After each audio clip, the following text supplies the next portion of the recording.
Nakon 2 dana učešća u radionici o rodnoj ravnopravnosti u Crnoj Gori mogu da zaključim da svi državni službenici i namještenici trebaju da prođu ovu obuku, kao i oni koji ne rade u državnoj upravi, jer naša percepcija o rodnoj ravnopravnosti u Crnoj Gori ne oslikava zaista ono kakvi su podaci o rodnoj ravnopravnosti na nivou naše države. Stoga svi mi pojedinačno trebamo u javnim politikama sa kojima se bavimo da vodimo računa o rodnoj ravnopravnosti. Prije ove radionice smatrao sam da rodna ravnopravnost, odnosno rodna neravnopravnost u Crnoj Gori nije prisutna u toj mjeri, ali su me statistički podaci iznijeti na ovoj radionici ubedili u suprotno.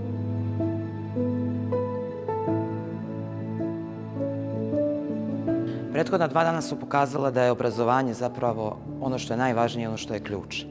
Važno nam je da razumijemo procese, važno nam je da razumijemo odakle i koji su uzroci svih procesa, da razumijemo kakve posljedice nose i da shvatimo i razumijemo i testiramo naša uvjerenja.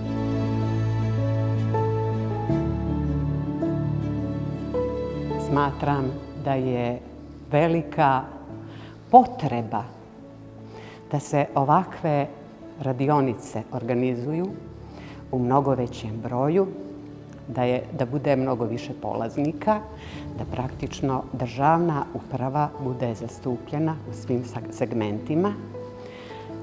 Ja bih rekla počev od rukovodećeg kadra, jer to je stvar koja je vrlo bitna i koju treba prenositi na sve zaposlene u državnoj upravi.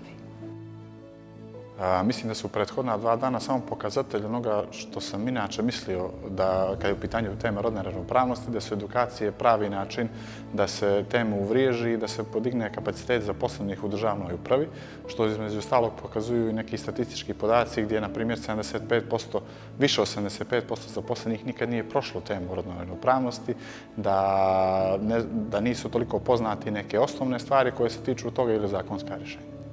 Tako da bih preporučio ovu aktivnost i za naredne cikluse i da što više zaposlenih učestvuje.